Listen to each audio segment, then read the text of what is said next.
네, 오늘 읽은 본문은 베드로의 설교를 들은 유대인들의 반응에 관한 내용입니다. 어떤 반응이 나타났냐? 찔림이 있었고 회개 그리고 세례받음이 있었다고 오늘 본문을 증거합니다. 그리고 그로 말미암아 그날에 믿는 자 구원받은 자가 3,000명이나 더했다. 그렇게 성경은 증거하고 있습니다. 자, 그렇다면 오늘 본문을 통해서 우리가 예수님을 믿는다는 것이 어떤 변화를 우리 삶에 가져오게 되는가, 우리들의 삶의 방향을 어떻게 맞추어야 될까, 우리들의 삶의 행로가 어찌해야 될까, 그것을 오늘 본문을 통해서 한번 살펴보도록 하겠습니다. 자, 유대인들이 변화를 받게 되었는데 그 변화의 시작은 호기심이었습니다. 예수의 제자라는 사람들, 이 갈릴리에서 온 이 촌뜨기들이 사람들 앞에서 뭔가 얘기를 해요. 그런데 그 갈릴리 사람들이 하는 말을 각 나라 언어로 듣기 시작하는 겁니다.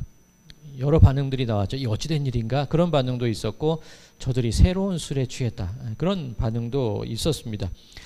자, 그런데 이 다양한 반응이 있었는데 어쨌든 이 지금 모여있는 사람은 호기심이 모인 거죠. 어떻게 저런 말을 하지?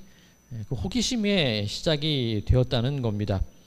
자, 그렇다면 이 호기심에 모여든 그 구경꾼들을 향해서 베드로가 어떤 설교를 했을까? 잠깐 우리 요약 우리 해보면, 복습하는 겸 해보면, 베드로가 말하기를 우리가 각 나라 언어로 말하는 것은 술에 취한 것이 아니라 성령님이 우리로 말하게 하신 것입니다.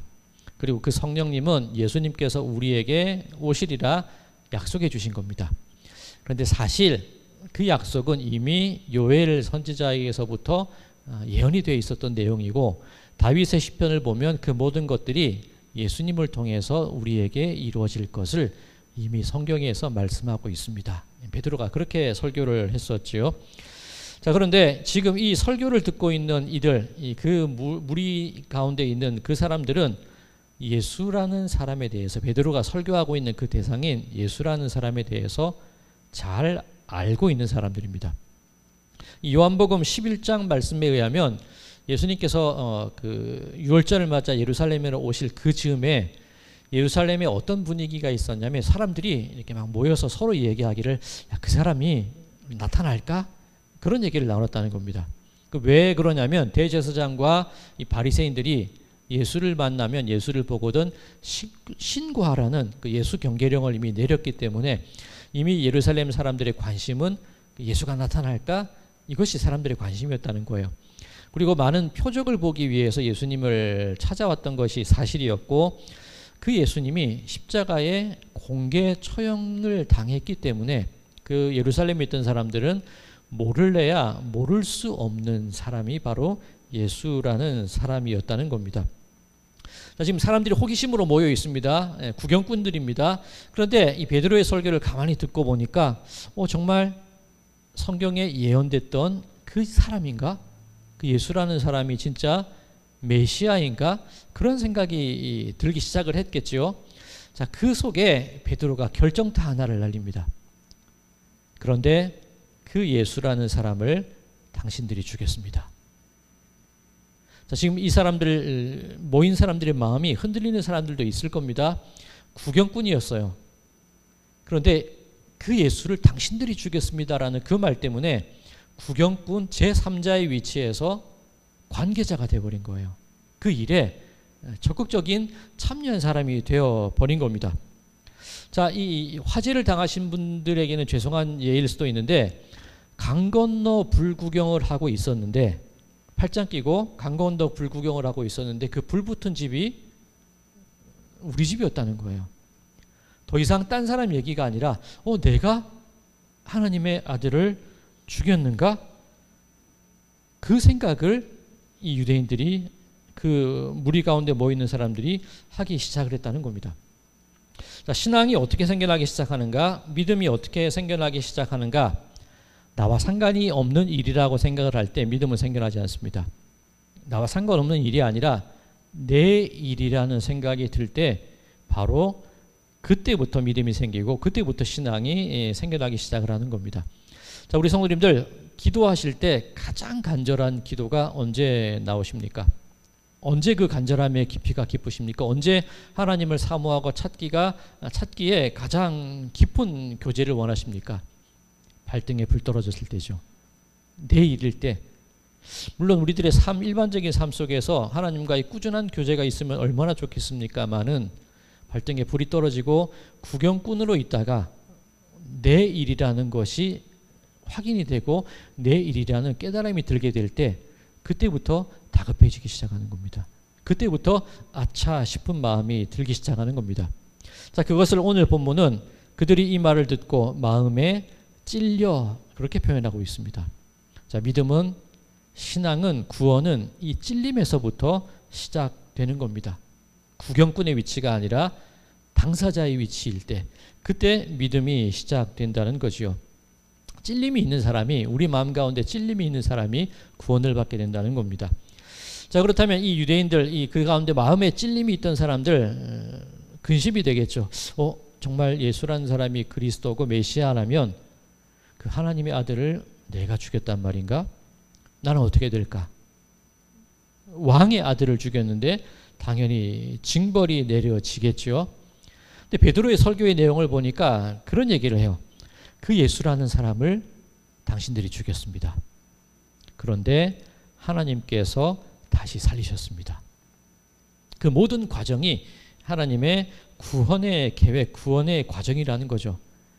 예수를 죽이는 그 극악한 행동을 한 그 사람들까지라도 하나님께서 구원 계획에 포함만 시키시고 사랑으로 은혜로 덮으시는 것, 그게 바로 하나님이십니다. 그게 예수님의 사랑입니다.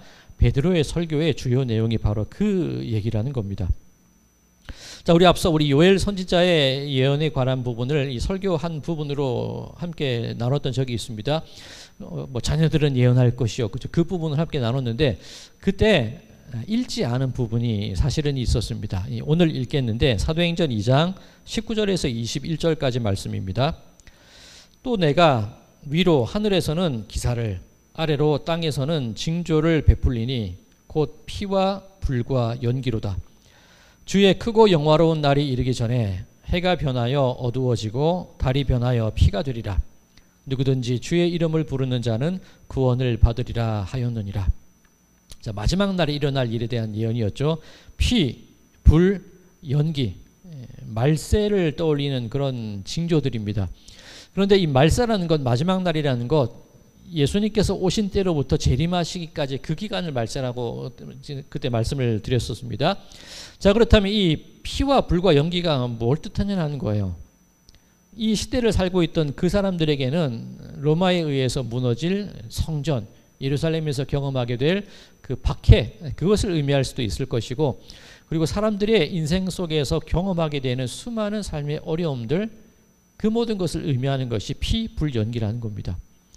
예수님께서 오시고 다시 오실 그때까지 우리가 경험하는 삶의 모습이 그렇다는 거예요. 피와 불과 연기가 우리들의 삶 가운데 있을 수밖에 없다는 얘기입니다. 달리 말하면 강 건너 불구경인 줄 알았는데 우리 집이 불 붙은 것이고 내 발등에 불 떨어지는 일이 우리 삶 속에 늘 생기기 마련이라는 겁니다. 이게 말세를 살아가는 우리들의 삶의 모습이라는 겁니다. 자, 그런데 그런 피와 불과 연기가 있을 때 사람들의 반응 두려워하죠. 근심하죠. 그런데 우리 예수님을 믿는 사람들은 그 피와 불과 연기를 바라볼 때 두려워할 필요가 없다는 겁니다. 그게 21절이죠. 누구든지 주의 이름을 부르는 자는 구원을 받으리라. 예수를 믿는다는 게 무엇이냐면, 구원을 받는다는 게 무엇이냐면, 내가 죽인 예수를 하나님께서 살리셨다는 것이 무슨 의미가 있냐면, 내 삶 가운데 찾아오는 피와 불과 연기가 있을 때 내 마음에 찔림이 있고 그제서라도 하나님께 매달려 간절히 간구하는 간구함이 있을 때에, 오늘 본문에 의하면 우리가 어찌할꼬, 하나님 어찌해야 됩니까? 그런 간구가 우리들에게 있을 때 하나님께서는 그 어려움, 불과 피와 연기를 뚫고 나갈 힘을 우리들에게 주신다는 겁니다. 그게 구원이라는 거예요. 그게 알지 못하는, 하나님을 알지 못하는 사람과 우리의 차이점이라는 겁니다. 즉 찔림이 있을 때 그곳에서부터 구원이, 믿음이 시작되는 것이고, 그 찔림, 뒤늦은 후회와 발등에 불 떨어진 그 상황 속에서 뒤늦게 하나님께 매달리는 한이 있다 할지라도 하나님은 우리를 내버려 두지 않으시고 반드시 그 피와 불과 연기, 어려움으로부터 우리를 건너게 하시고 구원하실 분이 하나님이시다. 바로 그 얘기를 베드로의 설교 가운데 포함되어 있다는 것을 우리가 믿어야 된다는 겁니다. 왕의 아들을 죽였는데 어찌하지? 어찌할꼬 어찌해야 되나? 두려워하지 말라는 거죠. 예수의 이름을 부르기만 하면 구원받고 능히 그 모든 것을 이기고 나가게 할 힘을 우리에게 주시는 분이 하나님이시다. 그 하나님을 믿으십시오. 베드로의 설교 내용 가운데 그게 포함되어 있다는 겁니다. 자, 37절 말씀을 보면 그 말을 듣고 마음에 찔림을 받은 사람들이 어떤 변화가 나타납니다. 37절, 그들이 이 말을 듣고 마음에 찔려 베드로와 다른 사도들에게 물어 이르되 형제들아 우리가 어찌할꼬 하거늘. 호칭이 달라졌죠. 형제들아. 저 갈릴리 사람들, 술에 취한 사람들, 그런 호칭에서 형제로 변화돼요. 우리 테두리 안에 있는 사람들이라는 겁니다. 우리가 어찌할꼬? 뒤늦은 후에 발등에 불 떨어진 상황 속에서의 간구. 그때 베드로의 대답, 회개하고 세례를 받으라는 겁니다. 이 회개라는 것, 삶의 방향을 돌이키는 거죠. 내가 어떤 잘못을 했고 그것을 고백하는 것, 그것도 회개의 부분이기도 합니다만 성경이 말하는 근본적인 근원적인 회개의 모습은 내 인생의 방향을 바꾸는 거예요. 그동안 강 건너 팔짱 끼고 제3자로 살아가던 내 삶의 방향을 바꿔서 그 안으로 들어가는 거예요. 하나님과 예수님과 성령과의 관계 속으로 들어가는 것, 그게 회개라는 겁니다. 내 인생에 가던 방향을 바꿔서 하나님께로 향하는 것이 바로 회개라는 것입니다. 오늘 보면 38절에서 40절까지입니다. 베드로가 이르되 너희가 회개하여 각각 예수 그리스도의 이름으로 세례를 받고 죄사함을 받으라. 그리하면 성령의 선물을 받으리니, 성령이 아니고서는 예수를 주라 시인할 수 없다고 하죠. 이 성령의 선물, 예수님이 비로소 나의 구주가 되심을 알게 되는 겁니다. 39절, 이 약속은 너희와 너희 자녀와 모든 먼데 사람 곧 주 우리 하나님이 얼마든지 부르시는 자들에게 하신 것이라 하고, 하나님은 모든 자들을 부르셨다는 거예요. 멀리 있든 가까이 있건 자녀건 누구든지 간에 부르셨다는 겁니다. 그 부르심에 응답하고 그 삶의 방향을 바꿔서 회개하고 제3자가 아니라 당사자로 다가오기만 하면 된다는 그 말씀이죠. 40절, 또 여러 말로 확증하며 권하여 이르되 너희가 이 패역한 세대에서 구원을 받으라 하니. 자, 이 지금 읽은 40절에 이 회개의 의미 혹은 이 구원받은 사람의 어떤 삶의 모습의 의미를 정말 잘 드러내는 단어가 하나 있습니다. 이 40절 말씀 가운데 패역한 세대, 이 헬라어로 스콜리우스라는 단어를 쓰는데, 이 패역이라는 단어가 이 사전을 찾아보면 순리에서 벗어나는 게, 순리를 거스르는 게 패역이에요. 근데 이 스콜리우스라는 단어가 이 헬라의 원어의 뜻을 보면 구부러지다는 뜻이 있습니다. 불공정하다, 그런 뜻을 가지고 있습니다. 이 세번역 성경에는 이 패역한 세대를 어떻게 번역하고 있냐면 비뚤어진 세대, 그렇게 번역하고 있어요. 이 패역이라면 왠지 어려운 것 같은데 구부러졌다는 거죠. 삐뚤어진 게 패역이라는 겁니다. 그 삐뚤어진 데에서 나오라는 얘기가 되겠죠. 자, 이 패역이라는 말이 참 재밌는 말인데, 우리 속담이랄까요? 속담 중에 팔은 안으로 굽는다 그러죠. 이 굽는 게 패역입니다. 이 스콜리우스예요. 팔이 안으로 굽는다는 것, 좋게 이해를 하자면 어떤 의미가 있냐면, 그죠, 우리끼리 잘 챙겨주고, 그죠, 위해주고, 그것이 좋은 의미로 사용될 수 있을 텐데, 일상적인 삶 속에서 실제로 사용될 때는 좀 부정적인 의미로 사용되는 경우가 더 많은 것 같아요. 이 팔은 안으로 굽는다와 비슷한 말은 우리가 남이가. 이 우리가 남이가라는 말이 사용될 때 보통 어떨 때 사용이 되냐면, 그죠, 이 비리나 청탁의 경우에 우리가 남이가 그러면서 좀 은근슬쩍 넘어가는 경우가 있을 때, 그때 사용되는 말이라는 거죠. 자, 만약에 우리 자녀들이 시험을 보거나 입사를 하거나 아니면 그 입학을 해야 될 때 면접을 본다고 생각을 해보겠습니다. 요즘은 블라인드 테스트라 그러죠. 그 학교, 뭐 출신, 그런 것을 다 가려놓고 그 사람만 가지고 면접을 보는 문화가 지금 거의 정착되어 가고 있습니다. 그런데 실제로 안 돼요. 이렇게 면접을 보면 그 서류들을 보면 어디 출신인지 뭐 다 알게 되어 있다고 그럽니다. 어쨌든 블라인드 테스트의 목적이 뭡니까? 저 학교, 저 고향, 저 라인, 팔이 안으로 굽고 우리가 남이 가라는 그 마음이 들 때 우리의 마음도 휘어지게 되는 거예요. 안으로 굽게 된다는 겁니다. 이게 스콜리우스예요. 이게 폐역이라는 겁니다. 이 구원이라는 것, 오늘 본문에 의하면 팔이 안으로 굽는 그 상황 속에서 벗어나는 거죠. 자, 그 전에 유대인들은 어땠습니까? 저 갈릴리 것들, 저 사마리아 것들, 저것들이 뭘 알아? 술에 취해서 저러는 거지. 마음이 그 말씀에 향해 있는 것이 아니라 굽어져 있죠. 내 기준과 내 판단에 굽어져 있기 때문에 말씀이 들리지 않는다는 거예요. 우리는 선택받은 이들이야. 우리는 선민이야. 저 이방인들, 저 악한 이들, 저것들은 죽어 마땅해. 마음이 나에게만 굽어 있으니까 말씀이 안 들리는 거예요. 그 사람이 내 눈에 들어오지 않는 겁니다. 그런데 그 굽어 있는 상태를 알게 될 때, 그 폐역함에서 벗어나게 될 때, 그때 찔림이 생기기 시작하고, 그때 나오는 말이, 그럼 어찌해야 됩니까? 어찌할꼬? 그것이 이 모습이라는 거죠. 우리가 예수를 죽였구나. 어찌할꼬? 이 피와 불과 연기 어떻게 통과해야 될까? 그런데 하나님께서 살리셨으니 그 살림의 은혜를 당신들에게도 베풀어 주실 겁니다. 그 모습이 바로 구원받은 자의 모습이고, 그 믿음을 가지고 살아가는 사람이 바로 회개한 자의 삶이라는 겁니다. 우리는 어떨까요? 나만 거룩한 줄 알죠. 내가 제일 좋은 신앙을 가진 줄 알고 늘 내가 기준입니다. 그게 폐역이에요. 그게 나에게로 내 마음이 굽어 있는 거예요. 거기서 돌이키는 것이 회개요. 거기서 벗어나는 삶의 모습이 구원이라는 겁니다. 이 스콜리우스, 참 의미 있는 단어인 것 같습니다. 자, 그렇게 굽어 있는 마음에서 벗어나게 될 때 어떤 결과가 나타나는가? 43절에서 47절입니다. 사람마다 두려워하는데 사도들로 말미암아 기사와 표적이 많이 나타나니 믿는 사람이 다 함께 있어 모든 물건을 서로 통용하고 또 재산과 소유를 팔아 각 사람의 필요를 따라 나눠주며 날마다 마음을 같이하여 성전에 모이기를 힘쓰고 집에서 떡을 떼며 기쁨과 순전한 마음으로 음식을 먹고 하나님을 찬미하며 또 온 백성에게 칭송을 받으니 주께서 구원받는 사람을 날마다 더하게 하시니라. 자, 우리가 남이가 그 폐역된 삶을 살아갈 때는 결코 일어날 수 없는 일입니다.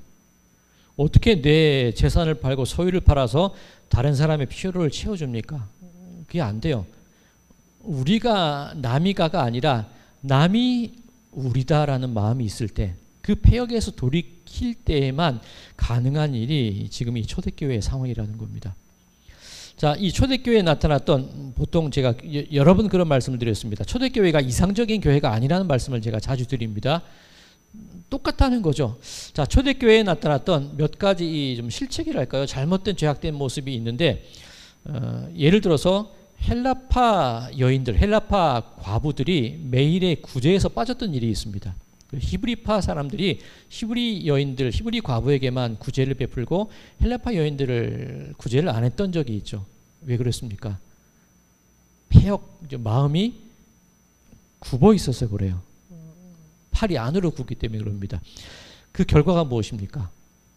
7명의 일꾼을 세워서 그 일을 맡겼는데 그 새롭게 뽑힌 7명의 일꾼은 모두가 헬라인이었어요. 헬라파 사람들이었어요. 그죠? 이 폐역, 나에게 굽었던 그 마음이 다시금 펴진 거예요. 돌아간 거예요. 그런데 그 헬라파 7명, 그 7 일꾼들, 7 집사들은 누군가를 배척하거나 그러지 않아요. 그게 회개하는 사람들, 구원받은 사람들의 모습이라는 겁니다. 또 이후에 이 아나니아와 삽비라 사건이 있습니다. 바나바가 자기 땅을 팔아서 그 모든 돈을 사도들 발 앞에 두게 됩니다. 이 바나바가. 그러니까 이 아나니아와 삽비라 부부도 자기의 땅을 다 팔아요. 그런데 일부를 숨겨두죠. 그리고 모든 것을 바쳤다고 거짓으로 얘기를 합니다. 이게 폐역이에요. 굽어 있는 거죠. 남들이 하니까 하고도 싶고 칭송도 받고 싶고 명예도 받고 싶고 그런데 재산도 가지고 싶고 모두 나에게 굽어 있는 거죠. 내 욕심으로 마음이 굽어 있을 때 이 아나니아와 삽비라에게 주어진 것은 죽음이라는 결과입니다. 근데 이후에 우리 다시 살펴보겠지만 그 아나니아가 죽고 삽비라가 죽었을 때 그 시신을 치운 사람들이 누구냐면 성경에서 젊은이들이라고 나와요. 우리 장례식 할 때 젊은이들이 많이 갑니까? 어르신들이 많이 갑니까? 어르신들이 많이 가요. 그죠? 염을 하거나 할 때. 그런데 초대교회에 나타났던 증상이 그런 패역한 자들의 죽음 앞에 젊은이들이, 새로운 세대들이 나서서 그 모든 패역한 흔적들을 지워나가는 일을 한다는 겁니다. 이게 회개한 자들, 구원받은 자의 삶의 모습이었다는 겁니다. 자, 오늘 설교를 시작하면서 물었던 질문이 있죠. 예수를 믿는다는 것이 어떤 의미가 있을까? 이 설교를 들은 이 사람들이 어떻게 삶의 방향을 바꾸고 어떤 변화를 가져왔을까? 그것을 우리에게 한번 비춰보자. 그런 의미로 말씀을 드렸었습니다. 자, 한번 생각해 볼까요? 구경꾼이 아니라 당사자로 살아가는 것. 팔짱 끼고 멀리 있는 것이 아니라 내가 예수와 예수님과 하나님과 관계된 사람이라는 그 믿음으로, 당사자의 마음으로 신앙 안으로 뛰어 들어가는 모습, 그것이 과연 우리들에게 있는가 한번 돌아봐야 된다는 겁니다. 그리고 늘 내 부족함이 있어요. 발등에 불이 떨어져야 내가 기도를 했던가, 그런 찔림이 우리들에게 있어야 된다는 거죠. 그런데 그 찔림, 뒤늦은 찔림이라 할지라도 하나님께서는 우리를 내버려 두지 않으시고 그 피와 불과 연기를 뚫고 나아갈 그 믿음을, 예수 그리스도의 이름을 우리에게 주셨다는 것, 그 믿음을 가지고 살아가는 것이 우리들의 삶의 모습이어야 한다는 겁니다. 그리고 패역함, 나에게로 굽어 있는 생각들, 나에게로 굽어 있는 마음들, 나만 옳고 나만 기준이고 우리가 남이라고, 우리가 남이가, 그렇게 끼리끼리만 모여 있으려는 그 마음이 아니라 그 마음을 돌려서 남이 우리 나누고 누군가의 필요를 채울 수 있는 그 마음이 드는 사람이 바로 구원받은 사람의 모습임을 우리가 기억하고 그렇게 살아가야 될 줄로 믿습니다. 바로 우리 성도님들의 삶 속에서 당사자의 모습으로 마음의 찔림을 가지고, 그러나 피와 불과 연기를 뚫고 나갈 하나님을 믿고 신뢰하는 믿음을 가지고 그렇게 살아나가시는 모든 분들이 되시기를 간절히 소망합니다. 그리고 내가 중심이 되었고 내가 기준이 되었고 나에게로만 모든 것을 휘려고 했던 그 마음을 돌이키셔서 다른 사람을 향한 그 마음들을 살피는 마음, 채우는 마음, 그런 마음으로 살아가시게 되시기를 간절히 소망합니다. 그렇게 될 때에 하나님께서 오늘 본문 47절 말씀처럼 우리 가운데 구원받는 사람을 날마다 더하게 만들어 주실 줄로 믿습니다. 그렇게 회개한 자, 진정 구원받은 자의 삶을 살아나가시는 우리 모든 분들의 삶이 되시기를 주님의 이름으로 간절히 축원드립니다.